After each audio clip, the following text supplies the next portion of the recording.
बिल्कुल, लेकिन जिस तरह की इम्प्रूवमेंट की हम बात कर रहे हैं, लेकिन इस तरह की इम्प्रूवमेंट हम अपनी कराची की सड़कों पे नहीं देख पाते। बड़े अफसोस के साथ कहना पड़ रहा है कि कराची में बढ़ते हुए जराइम के वाक़यात, अगर हम पिछले साल के दौरान और इस साल कंपेयर करें तो जनवरी 2022 से लेके मार्च तक के महीने तक की अगर हम बात करें तो पुलिस मुकाबलों में इजाफा हुआ है। इस दौरान 214 पुलिस मुकाबले हुए हैं।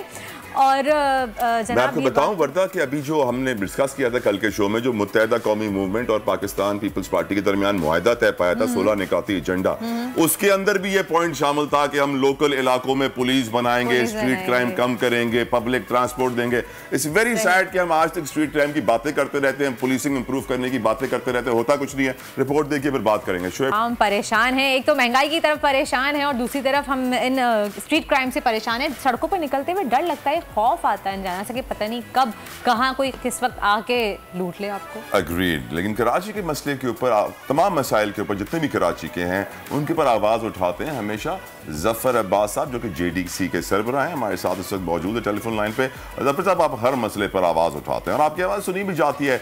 स्ट्रीट क्राइम इस वक्त कराची में एक ऐसा जिन बन चुका है जो काबू से बाहर है। क्या आप उसके लिए आवाज उठाएंगे तो कब?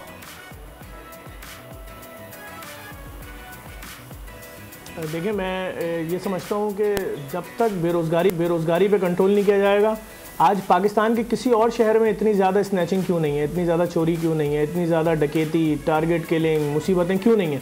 देखिए, कराची में सिर्फ इसलिए इतनी ज़्यादा है कि कराची के लिए पहले ही फैसला कर लिया गया कि यहाँ पर पैदा होने वाले शख्स को जिसके डोमिसाइल पे कराची लिखा होगा उसको सरकारी नौकरी नहीं देंगे, भाई इतने % देंगे, इतने % देंगे। और वो % भी जो है वो कराची वालों को नहीं मिल रहा, वो चाहे सिंधी हो, पंजाबी हो, बलोची हो, जिसके डोमिसाइल पे लफ्ज़ कराची आ गया उसको नौकरी मिलनी नहीं है। जब ये फैसले हो चुके हैं और जब इतनी बड़ी तादाद में प्राइवेट कंपनियां कोविड के बाद से लोगों को बेरोजगार कर रही हैं और कोई दूसरा रास्ता नहीं है, मालिक मकान किराया मांग रहा है अपने टाइम के ऊपर, आपका 3 महीने का किराया चढ़ गया, आपका 4 महीने का किराया चढ़ गया, प्रेशर आ रहा है, शोर शराबा, तो लाजमी बात है इंसान के पास हो सकता है बहुत सारी मुश्किलात होती हैं। लोग अपने रिश्तेदारों को आगे हाथ फैलाते हैं, जाके लोग मुख्तलिफ इदारों में जाते हैं और अगर किसी के पास कहीं से रास्ता नहीं बन रहा होता तो शायद वो सही उठाएगा।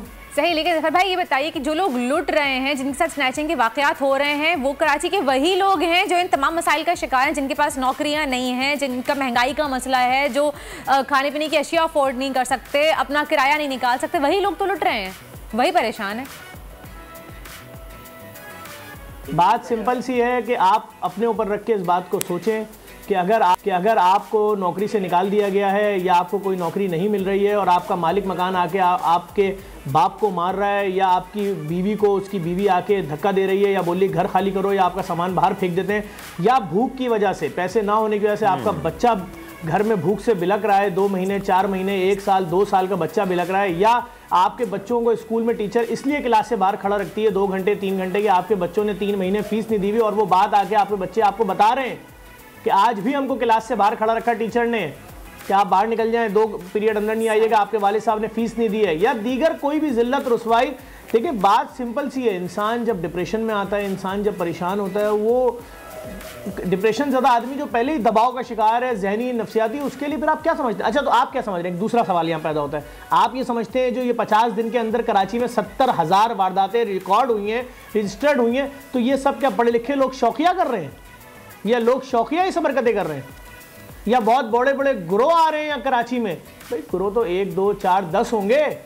ज़फ़र, यकीनन इस बात में कोई शक नहीं कि आक़ाए दो जहां रहमतुल लिल आलमीन नबी करीम मोहम्मद मुस्तफ़ा सल्लल्लाहु तआला अलैहि वसल्लम ने फरमाया कि भूख एक ऐसी चीज़ है जो इंसान को कुफर पे मजबूर कर देती है। चलें, मैं आपके बयानिए को, आपकी दलील को दुरुस्त भी मान लेते हैं, तो क्या आप समझते हैं कि हालात अभी बेहतर होंगे या फिर स्ट्रीट क्राइम्स का मसला यूं ही रहेगा और बढ़ता जाएगा और अरबाब इक़्तिदार खामोश तमाशाई बने, चुपचाप इग्नोरेंस इज ब्लिस कह के बैठे रहेंगे? तो हमें अपने मुल्क को बचाना होगा, हुक्मरानों को खुदा के लिए, आवाम के लिए सोचना होगा और उसी तरह से सोचना होगा जिस जो हक बनता है। अब मसला ये कि हमारे ऊपर जो हुक्मरान है वो हमारी कैटेगरी से बहुत ऊपर के होते हैं, उनको क्या मालूम मिडिल क्लास फैमिली के मसाइल क्या हैं, वो कभी उनका इससे वास्ता ही नहीं है, उनको नहीं मालूम 40-50 हज़ार रुपए 1 लाख रुपए में महीना कैसे गुजारा जाता है, ये उनका सब्जेक्ट नहीं है। वो जिस घरों में रहते हैं उनका रेंट ही, कोई 100 एकड़ के घर पे रह रहा है, कोई 50 एकड़ के घर पे रह रहा है, किसी के 15 फार्म हाउस है, किसी भाई आम आवाम के मसाइल आम आवाम का नुमाइंदा समझेगा, जब इन मसाइल को समझेंगे तो इसका हल। जफर भाई, जिस तरह की बात आप कह रहे हैं, जो दलीलें आप दे रहे हैं, उससे तो यही लग रहा है कि अब सिर्फ सरकारी नौकरियां ही इस मसले का हल है। अगर सबको सरकारी नौकरी मिल जाए तो ये मसला हल हो जाएगा, अदरवाइज तो ऐसे ही हालात चलते रहेंगे। लग तो ऐसे ही रहा है।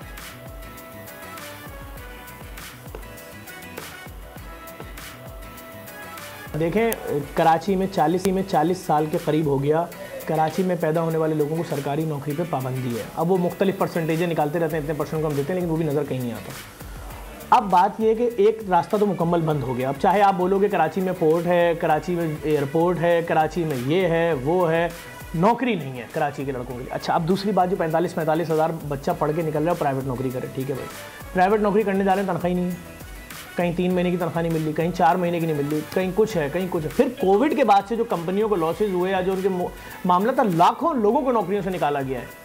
रास्ता नहीं है उन लोगों के पास। ये कोई जमींदार, यहाँ जो कराची में लोग रहते हैं, इनकी ना ज़मीनें हैं, ना जायदादें हैं, ना खेती बाड़ी है, कुछ नहीं है इनका। ये बेचारे हैंड टू माउथ लोग हैं जो कमाते हैं, अपना सफ़ेद पोशी का भरम रखते हैं, उससे अपना घर का किराया, बच्चों की फीस, राशन, बस एंड।